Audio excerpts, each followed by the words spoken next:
Interrupt कर रहा हूं। ईरान वॉर पर पाकिस्तान का बड़ा ऐलान। पाकिस्तान ने क्या कह दिया भाई, ध्यान से सुनिए। युद्ध बढ़ा तो सऊदी अरब का साथ देंगे। पाकिस्तान खुलकर सऊदी अरब के साथ होगा, कहा गया। जंग बढ़ी तो ईरान पर सऊदी की तरफ से हमले करेगा पाकिस्तान।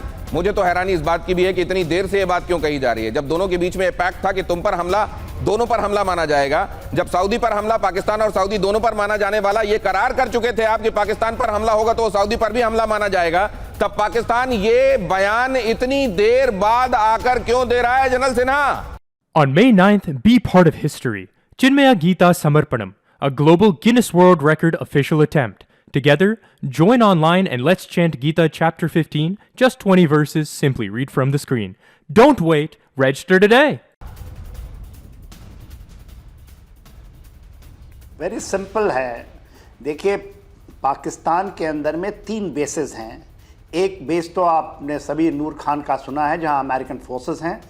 बलूचिस्तान से इन्होंने ये यूज़ करने देंगे अमेरिका को, और अमेरिका यदि आज रात कुछ करता है तो आप जो ये बड़ी बड़ी बातें कर रहे हैं इसलिए कर रहे हैं कि मोर और less it is clear now. ये सबको पता है जो बेस है बलूचिस्तान के अंदर में 900 किलोमीटर का, वो उनको यूज़ करने देंगे फॉर दिस। इसलिए आज कह रहा है वो, क्योंकि पूरी दुनिया, मतलब आपने जो कहा है सर, मैं अपने दर्शकों को समझा देता हूं।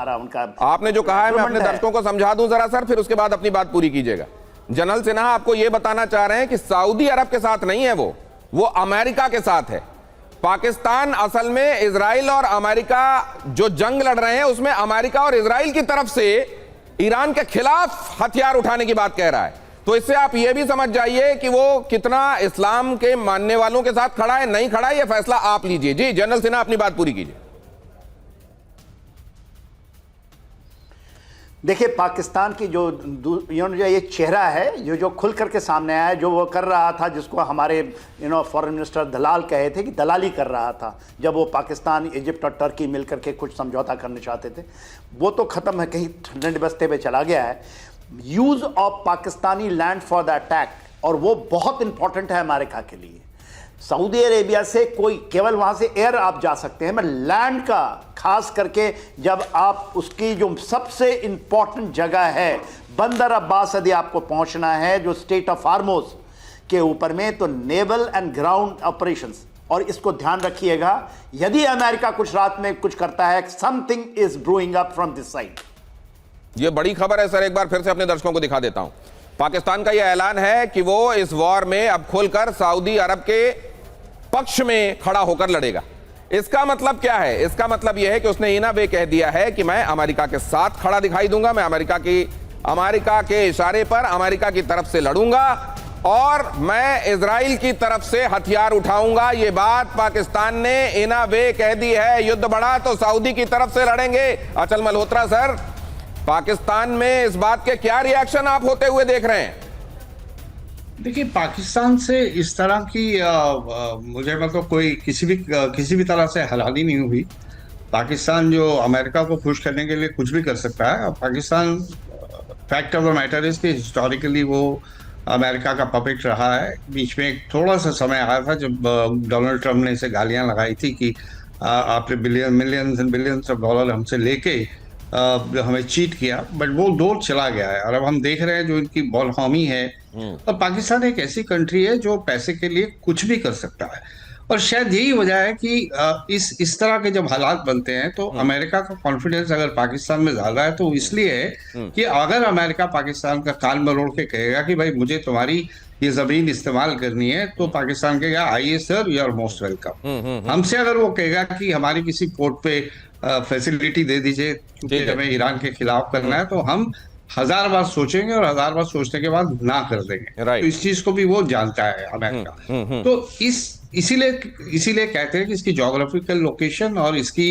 रेडीनेस पैसों के बदले में बिकने की, ये इसे वहां का चहेता बनाती है। तो कोई बड़ी बात नहीं है अगर पाकिस्तान खुल के अपनी जमीन दे दे। एक और बड़ी खबर आ गई सर, कोई बड़ी बात नहीं अगर पाकिस्तान अपनी जमीन दे दे ईरान में हमले के लिए अमेरिका को। और अमेरिका के वरिष्ठ अधिकारी का बड़ा दावा, खर्ग पर पिछले घंटों में बड़े हमले किए। अमेरिकी सेना ने खर्ग में भीषण बमबारी की, ईरान के बंकर और रेडार स्टेशन हमने तबाह किए।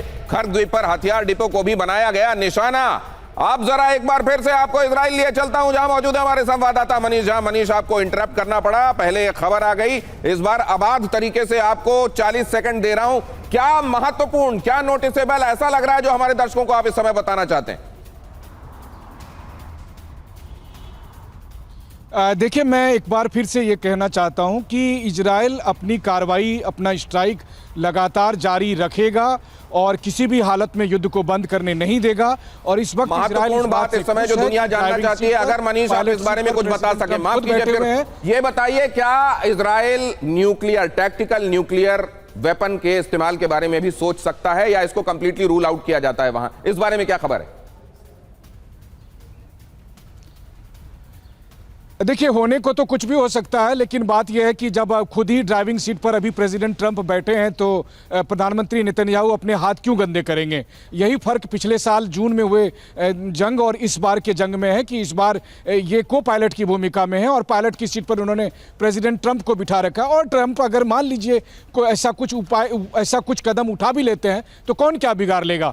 जब मादुरो को उठाकर लेकर चले गए, जब ईरान पर हमला कर दिया, तो अब तक किस देश ने जो है सो ईरान के सपोर्ट में वॉरशिप भेज दिया है? रही बात प्रेसिडेंट पुतिन की, तो मैं दो बातें खाली जोड़ दूं कि प्रेसिडेंट पुतिन से पूछा गया था कि क्या आप ईरान का साथ क्यों नहीं दे रहे, तो उन्होंने कहा कि एक तो हमने ईरान को 2020 में कहा था कि हमारे साथ सिक्योरिटी एग्रीमेंट कर लो, उन्होंने नहीं किया।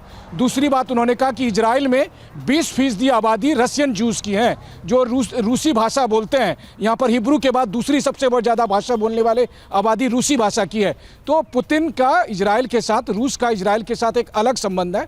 इसीलिए अगर रूस के भरोसे ईरान बैठा है तो फिर तो ऊपर वाला ही मालिक है। जी, रूस के भरोसे ईरान बैठा है, क्या ऐसा है वाकई, या दुनिया ऐसा सोचती है? क्योंकि इस समय ईरान तो ये लग रहा है कि अपने बूते जो कर रहा है वो कर सकता है, वो कर रहा है, और आने वाले दिनों में भी किसी के बूते, किसी की उम्मीद पर वो कुछ कर रहा है, ऐसा कम से कम दिखाई तो नहीं दे रहा है उसके तेवरों से,